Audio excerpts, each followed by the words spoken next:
অনর বাংলাদেশে officially launch করেছে তাদের দুইটি ফ্ল্যাগশিপ মোবাইল অনর 400 এবং অনর 400 প্রো। আজকে আমাদের হাতে আছে অনর 400 এন্ড দেখবো যে এই অফিসিয়াল মোবাইলে কি কি মশলাপাতি দেওয়া হয়েছে। অনর বাংলাদেশে অতটা বেশি জনপ্রিয় না হলেও বর্তমানে ওয়ার্ল্ড ওয়াইড অনেকটাই বেশি জনপ্রিয় তাদের মোবাইলের ডিজাইন, বিল্ড এবং ক্যামেরার জন্য। তো আজকে আমরা দেখবো যে অনর 400 প্রোতে কি কি সেরকম মশলা দেওয়া হয়েছে যেগুলো দ্বারা আমরা আকৃষ্ট হব এই মোবাইলটার। প্রথমে বলে দিই মোবাইলটার বিল্ড এবং ডিজাইন নিয়ে। মোবাইলটার যদি ক্যামেরা বাম্পের দিকে তাকান তাহলে দেখে প্রথমে অবাক হবেন, একদমই আনকমন একটা ক্যামেরা বাম্পের ডিজাইন, যেটা বর্তমানে অন্য কোনো মোবাইলেই নেই। একদম আনকমন একটা ডিজাইন এনেছে অনর 400 প্রোতে এন্ড যেটা আমার কাছে একান্তই ভাই অস্থির লেগেছে ডিজাইনটা। আপনাদের কাছে কিরকম লেগেছে কমেন্ট করতে পারেন। তাছাড়া মোবাইলটার ব্যাকে ব্যবহার করা হয়েছে glass back end glass back ব্যবহার করার ফলেও মোবাইলটার ব্যাকে হালকা একটু ম্যাট ফিনিশ দেওয়া হয়েছে, যার কারণে মোবাইলটাতে কোনো ফিঙ্গারপ্রিন্ট বা স্ক্র্যাচ পড়তেছিল না। তাছাড়া মোবাইলটার ফ্রেমে ব্যবহার করা হয়েছে অ্যালুমিনিয়াম এন্ড অ্যালুমিনিয়ামে দেওয়া হয়েছে রাউন্ড একটা শেপ। আমার মধ্যে শার্প কর্নার গুলো থেকে বর্তমানে যে রাউন্ড কর্নার মোবাইলগুলো ওগুলো আমার কাছে ভালো লাগে, সেদিক থেকে অনর 400 প্রো আমার কাছে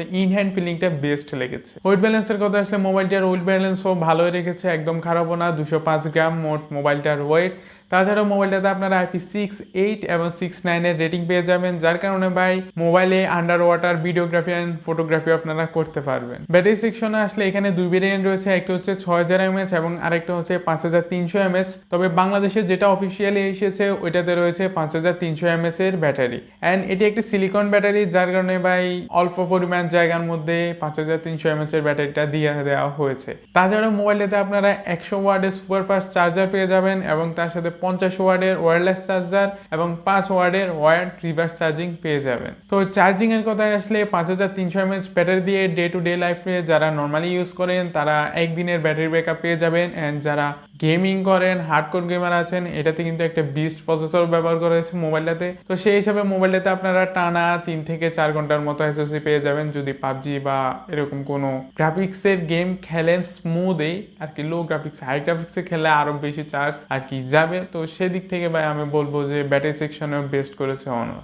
মোবাইলটির একদম নিচে চার্জিং পোর্ট, তার সাথে স্টিরিও স্পিকার সেটআপ এবং সিমটে রয়েছে। তার পাশাপাশি ডান পাশে রয়েছে পাওয়ার বাটন এবং ভলিউম লকার। অনর 400 প্রোতে ব্যবহার করেছে 6.7 ইঞ্চির 120 হার্জের একটি অ্যামোলেড ডিসপ্লে এন্ড ডিসপ্লের চিন এন্ড বেজেলের কথা যদি বলি একদম ন্যারো রেখেছে। তাছাড়াও মোবাইলটার ডিসপ্লেতে চারপাশে একটু রাউন্ড শেপ দেওয়া হয়েছে, যার কারণে ডিসপ্লের ভিউ অ্যাঙ্গেলও বেড়ে গিয়েছে এন্ড ডিসপ্লেটা দেখতেও সুন্দর লাগতেছিল। তাছাড়া যে রাউন্ড শেপ দেওয়া হয়েছে ওইটার কারণে বা মোবাইলটা হাতে কমফোর্ট ভাবে ধরা যাইতেছিল যারা লং টাইম ইউজ করেন মোবাইলগুলো। তো সেই হিসাবে এই মোবাইলটা যদি নেন, রাউন্ড শেপের ফ্রেমও রয়েছে, ডিসপ্লেটা একটু হালকা একটু পুরো কার্ভ না হালকা একটু রাউন্ড করে দেওয়া হয়েছে, যার কারণে হাতে ধরতে বেশি সময় পর্যন্ত কোনো অসুবিধা হবে না। ডিসপ্লের কন্টিনিউ ওয়াচিং এর কথা আসলে মোবাইলটা দারুণ কালার প্রোভাইড করতেছিল, স্যাচুরেটেড ভিভিড কালার প্রোভাইড করতেছিল, যেগুলো আমার কাছে দারুণ লেগেছে এন্ড শার্পনেসও ছিল মোবাইলটার ডিসপ্লেতে। তাছাড়া মোবাইলটার ডিসপ্লেতে আপনারা HDR সাপোর্ট পেয়ে যাবেন এন্ড মোবাইলটাতে 5000 নিটসের পিক ব্রাইটনেস ব্যবহার করা হয়েছে। তবে বলে দিই 5000 নিটসের পিক ব্রাইটনেস এটা একটা কিন্তু নাম্বার গেম, কিন্তু হ্যাঁ ডে লাইট অর্থাৎ সানলাইটে কোনো অসুবিধা ছাড়াই আপনারা মোবাইলটা ব্যবহার করতে পারতেছেন। আমরাও ভাই টেস্ট করে দেখেছি ডে লাইটে অর্থাৎ সানলাইটে কোনো অসুবিধা ছাড়াই মোবাইলটা ব্যবহার করা যাচ্ছে। আর মোবাইলটার প্রোটেকশনের কথা আসলে মোবাইলটাতে কি প্রোটেকশন ব্যবহার করা হয়েছে এটা অনর কোথাও উল্লেখ করে নাই এন্ড আমরা অনেকগুলো ওয়েবসাইটও ঘেটেছি, সেখানেও কোনো প্রোটেকশনের নাম উল্লেখ নেই। তো যারা এই মোবাইলটা নেবেন তারা সাথে সাথে একটা স্ক্রিন গার্ড নিয়ে লাগিয়ে নেবেন, না হলে ভাই হাত থেকে পড়ে গেলে যদি সমস্যা হয় আপনার পকেটেরই লস হবে। ফিঙ্গারপ্রিন্টের কথা আসলে মোবাইলটাতে আন্ডার ডিসপ্লে ফিঙ্গারপ্রিন্ট ব্যবহার করা হয়েছে, যেটার পজিশন আমার কাছে ঠিকঠাকই লেগেছে। তবে একটা জিনিস ঠিক লাগে না, সেটা হচ্ছে মোবাইলটাতে অপটিক্যাল ফিঙ্গারপ্রিন্ট স্ক্যানার ব্যবহার করা হয়েছে, যেখানে আল্ট্রাসনিক ফিঙ্গারপ্রিন্ট স্ক্যানার ব্যবহার করলে আরো ভালো হতো, কারণ এটা একটা ফ্ল্যাগশিপ লেভেলের মোবাইল। হ্যাঁ তবে অ্যানিমেশনের কথা আসলে কোনো ডিলে পাইনি, কোনো ল্যাগ ইস্যু পাইনি, আমরা ঠিক মতনই অ্যানিমেশনটা কাজ করতেছিল এন্ড ফিঙ্গারপ্রিন্ট একবারও মিসম্যাচ হয় নাই। মোবাইলটার কানেক্টিভিটি, ইউআই এবং সফটওয়্যার কথা আসলে মোবাইলটাতে আপনারা ওয়াইফাই 7 এবং ব্লুটুথ 5.4 পেয়ে যাবেন। তাছাড়া মোবাইলটাতে NFC সাপোর্ট রয়েছে। বর্তমানে বাংলাদেশে অফিসিয়ালি অ্যানাউন্স হয়েছে যে গুগল পেও বাংলাদেশে আসতে চলেছে। তো যদি গুগল পে বাংলাদেশে আসে তাহলে ভাই NFCর চাহিদাও বেড়ে যাবে। তাছাড়া মোবাইলটাতে out of the box Android 15 এবং ম্যাজিকওএস 9 এর সাথে আসতেছে। এখানে হনর প্রমিস করেছে যে তারা 6 বছরের মেজর অ্যান্ড্রয়েড আপডেট দিয়ে থাকবে। তো যারা লং টাইম ইউজের জন্য মোবাইলটা নিতে চাইতেছেন তারা কোনো টেনশন ছাড়াই মোবাইলটা নিতে পারবেন। এন্ড ম্যাজিকওএস 9 9 বর্তমানে অ্যান্ড্রয়েডের বেস্ট ইউআই গুলোর মধ্যে একটি, যেখানে রয়েছে আপনার মনের মতো হাজারো কাস্টমাইজেশন। তাছাড়া মোবাইলটাতে রয়েছে কিছুটা এআই ফিউচার, যেমন Gemini support, circle to search, image generator, তার পাশাপাশি ব্যাকগ্রাউন্ড ইরেজারও রয়েছে। এছাড়া আরো হাজারো এআই ফিউচার রয়েছে মোবাইলটাতে। তো সেটা যদি উপভোগ করতে হয় তাহলে আপনাকে মোবাইলটা কিনতে হবে। তো বলে দিই মোবাইলটার ভেরিয়েন্ট সম্পর্কে। মোবাইলটা বাংলাদেশে যে ভেরিয়েন্টটা লঞ্চ হয়েছে সেটা হচ্ছে 512GB ভেরিয়েন্টটা, যেটার বাজার মূল্য রাখা হচ্ছে 80,000 টাকা। তবে এটার আরো একটা লোয়ার ভেরিয়েন্ট রয়েছে যেটা হচ্ছে 256GB। তো ওইটা যদি বাংলাদেশে আনা হতো, যাদের বাজেট টাইট আছে তারাও ভাই এই মোবাইলটা কনসিডার করতে পারতো। তবে হ্যাঁ, 512GB and 12GB র্যাম হিসেবে 80,000 টাকা হিসেবে আমি বলবো যে মোবাইলটা ঠিক আছে, একটা ভালো ডিলে পড়ে। তবে দেখা যাক পারফরমেন্সের দিক থেকে আমাদেরকে কিরকম পারফরমেন্সটা প্রোভাইড করে থাকে, তাহলে তো আমরা বলতে পারবো যে মোবাইলটা কাদের জন্য। তো সেই হিসাবে এখন আমরা পারফরমেন্স টেস্ট করব।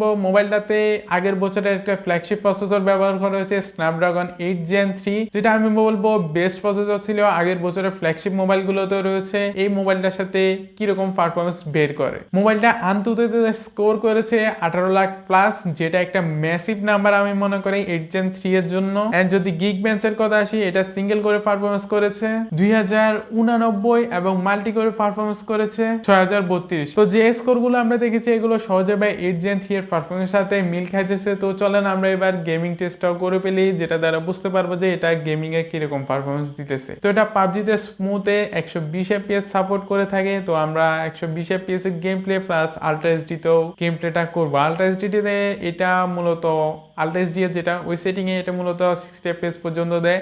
তো চলেন গেমিংটা টেস্ট করে ফেলি। গেমিং এর কথা আসলে ভাই গেমিং এ ভালো পারফরমেন্স দিতেছিল, 2-3 FPS এ ড্রপ হলেও কনস্ট্যান্স 117 115 FPS এর মতো গেম প্লে আমাদেরকে করাই দিতেছিল।